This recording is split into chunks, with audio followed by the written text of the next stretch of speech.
नमस्कार। Success story with Sunil YouTube channel में आप सभी का स्वागत है।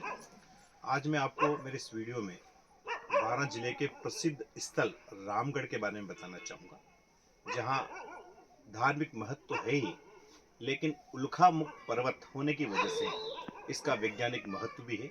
मैं आज के इस पूरे वीडियो में आपको बारां जिले से लगभग 50 किलोमीटर दूर पर स्थित रामगढ़, वो प्रसिद्ध स्थल जहाँ पर हजारों लोग आते हैं जिनकी मन्नतें पूरी होती हैं, और साथ ही वैज्ञानिक दृष्टि से भी उस स्थल का बड़ा महत्व है।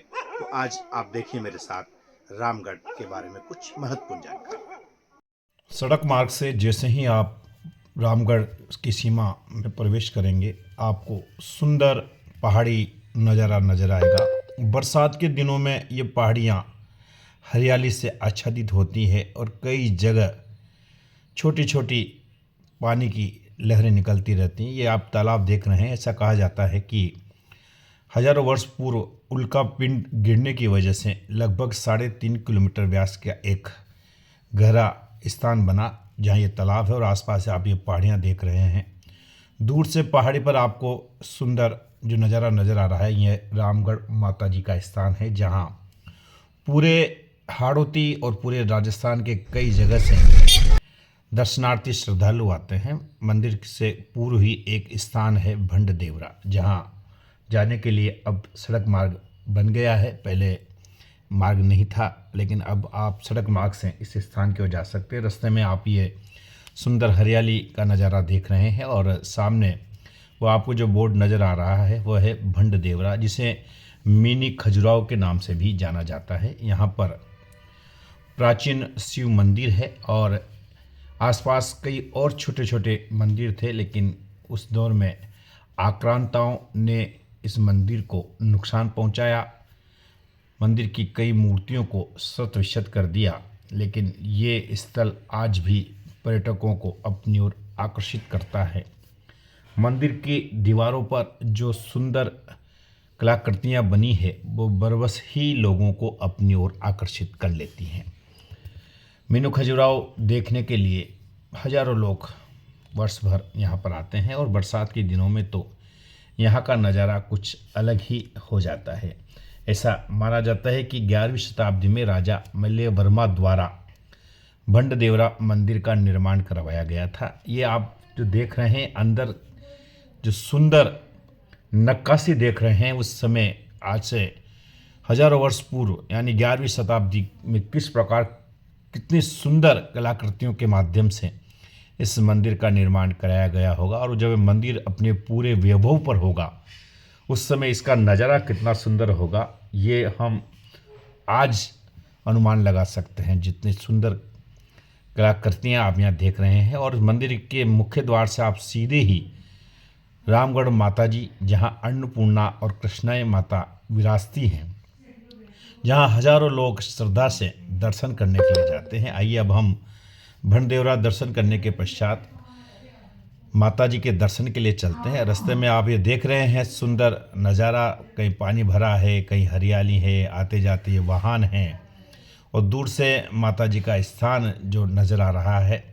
इस प्रकार के कई स्वागत द्वार यहाँ पर माता जी के मंदिर से जुड़ी संस्थाओं द्वारा बनाए गए हैं, और छोटा मोटा एक बाज़ार यहाँ पर लगता है, जिसे हम हाट बाज़ार भी बोल सकते हैं, जहाँ पर आने वाले श्रद्धालुओं के लिए पूजा की सामग्री, खान पान की व्यवस्था, चाय इत्यादि मिलती है। और दूर दूर से लोग मन्नतें पूरी होने पर खाना लेकर, गोट लेकर के आते हैं, खाना बनाते हैं, माता जी के भोग लगाते हैं। एक अलग ही श्रद्धा यहाँ पर झलकती है। और माता जी के स्थान तक पहुँचने के लिए लगभग 700 से अधिक सीढ़ियाँ हैं, जहाँ पर चढ़ कर के माता जी के स्थान तक पहुँचा जाता है। माता जी का दर बड़ा निराला है, और ऐसा माना जाता है कि यहाँ विराजमान माता अन्नपूर्णा और माता कृष्णाई लोगों के दुख दर्द को दूर करती है। जो भी व्यक्ति अपनी मुराद को लेकर के माता के दरबार में आता है और श्रद्धा से माँ को शीश नवाता है, माँ उसकी मनोकामना पूर्ण करती है। यहाँ पर बंदर भी हैं बड़ी संख्या में, जो किसी को परेशान नहीं करते, लेकिन एक अलग ही कोलाहल पैदा करते हैं। और माता के स्थान से एक सुंदर नज़ारा आपको देखने को मिल रहा है। और जब सूर्य भगवान अस्तांचल की ओर जाते हैं, अस्त होते हैं, तो ये नज़ारा कुछ और ही ज़्यादा आकर्षक हो जाता है। ऊपर से आप ये पूरी पहाड़ियों का नज़ारा देख रहे हैं, बहुत ही सुंदर नज़ारा है। पास में ही कुनो नेशनल पार्क है। कुछ दिनों पूर्व वहाँ से एक चीता निकल करके इस क्षेत्र में आ गया था। लगभग 8-10 दिन वो चीता इस क्षेत्र में रहा। यहाँ जंगली जानवरों के लिए भी अच्छा स्थान है। चूँकि चीता 8 दिन रहा तो ये एक संकेत है कि अगर इसे कुनो नेशनल पार्क से जोड़ दिया जाए तो यहाँ पर कई संभावनाएं बन सकती हैं।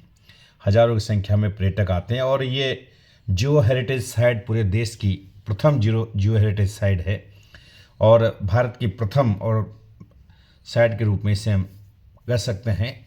हजारों की संख्या में लोग आते हैं और अब राज्य सरकार का भी ध्यान इस ओर गया है। उन्होंने बजट में इसके विकास का एक रोड मैप तैयार किया है। आने वाले समय में और अधिक मात्रा में पर्यटक इस स्थान पर आए, इसको लेकर सरकार, स्थानीय प्रशासन भी प्रयास कर रही है। आप देखिए, अस्तांचल की ओर जाते हुए सूर्य का सनसेट पॉइंट जिसे हम कह सकते हैं, बहुत ही सुंदर नज़ारा आप देख रहे हैं। हम आपसे निवेदन करेंगे कि आप एक बार अवश्य रामगढ़ आइए। रामगढ़ आने के लिए जिला मुख्यालय 12 से 51 किलोमीटर है।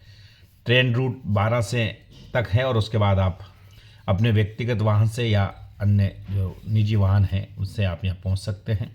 बहुत सुंदर रमणीय स्थान है। देखने के बाद मन को असीम शांति का अनुभव होता है।